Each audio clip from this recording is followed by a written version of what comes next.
Have you ever wondered why Marvel killed them so easily? Mr. Fantastic, shredded like paper. Black Bolt, silenced by his own voice. Cronus, the forgotten giant, erased as if he never mattered. And Vision, not once but twice, stripped of his very existence. Why did these icons, these symbols of intellect, power and vision fall so effortlessly, as if the universe itself wanted them gone? Was it sloppy writing? Was it just fan service? Or was there something far more intentional? Something hidden beneath the bright CGI and box office spectacle? A secret pattern Marvel has been laying out since the beginning? Because when you start connecting the dots across multiverses, timelines and stories, it begins to look less like coincidence and more like design. And that's where our story begins. Not in a boardroom at Marvel Studios, but in the silent corners of their universe, where gods, machines, and men play with the threads of existence, and sometimes burn them. To understand why Marvel killed them so easily, we need to go back to something that has haunted every phase of the MCU since the start: the illusion of control. Mr. Fantastic represents ultimate intellect. Black Bolt represents ultimate restraint. Cronus represents ultimate power. And Vision, the ultimate balance between man and machine. Each one embodies a pillar of cosmic order. And yet every single one was systematically dismantled, humiliated, or erased. Not just defeated, neutralized. Why? Because Marvel isn't just telling superhero stories anymore. It's telling a story about the fall of God and the cost of knowing too much. It started subtly. When we first met Tony Stark, his genius was a gift. He could build anything, outthink anyone. But as the universe expanded, so did the consequences of intelligence itself. Ultron wasn't born out of malice. He was born out of too much knowing. Tony's brain created a god, and that god immediately turned on its maker.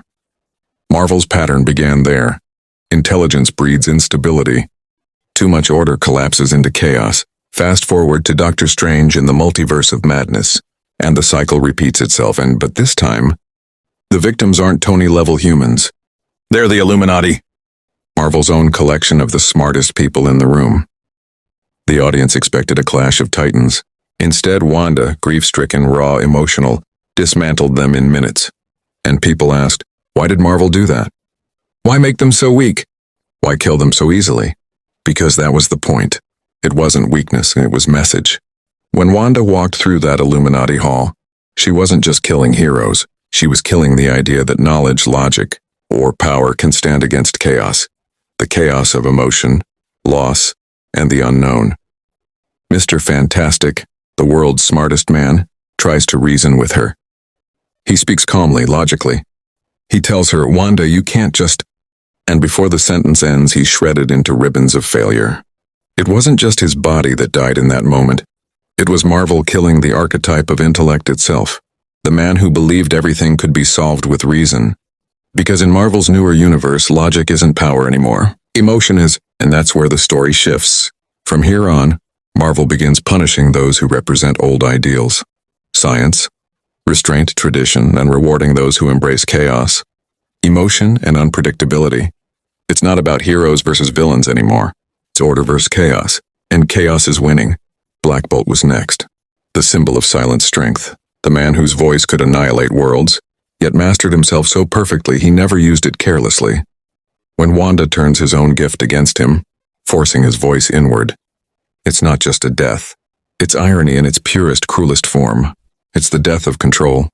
For a decade, the MCU has glorified control.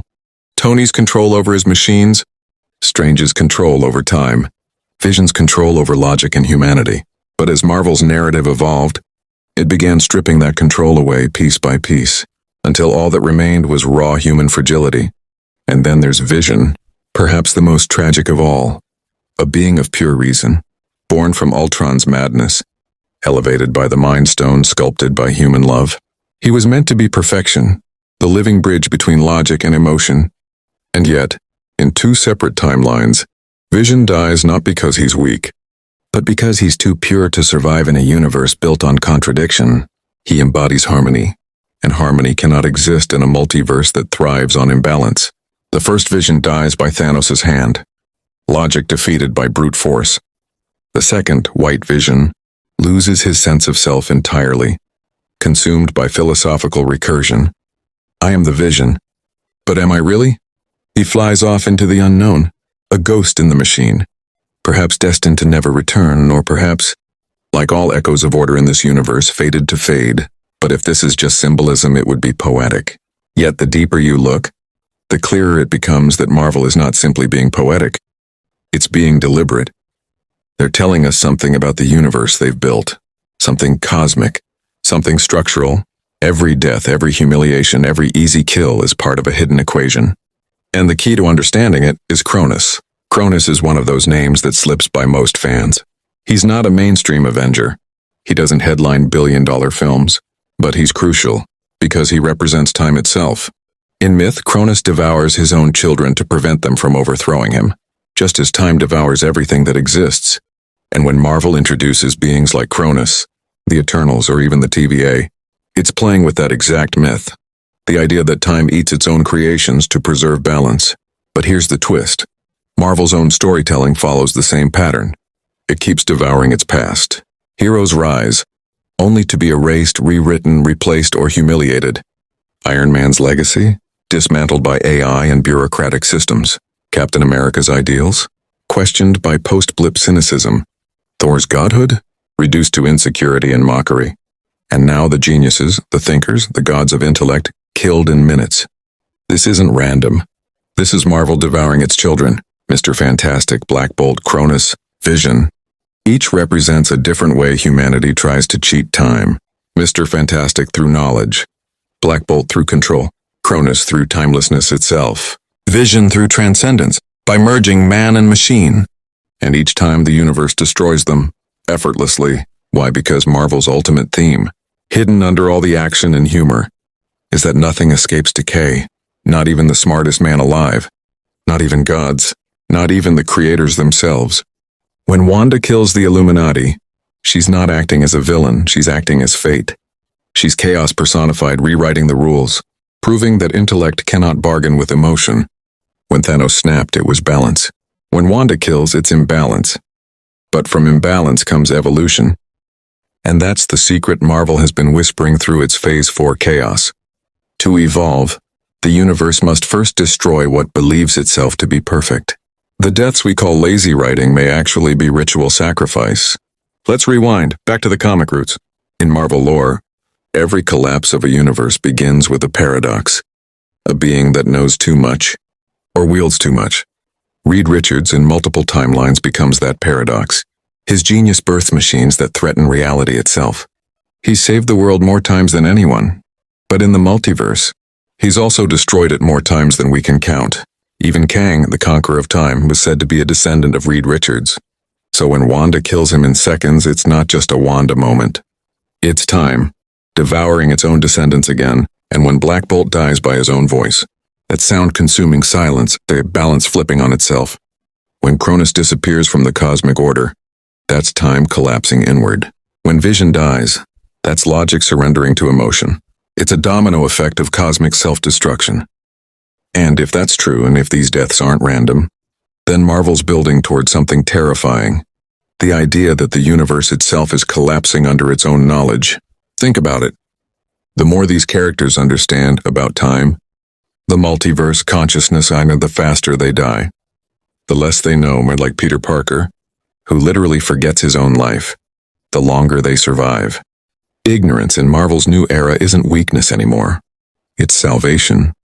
Because if you don't know the rules, you can't be bound by them. And that may be the single most profound shift in storytelling the MCU has made. The Marvel Universe is no longer a story of heroes saving the day. It's a story of gods trying to survive the consequences of awareness.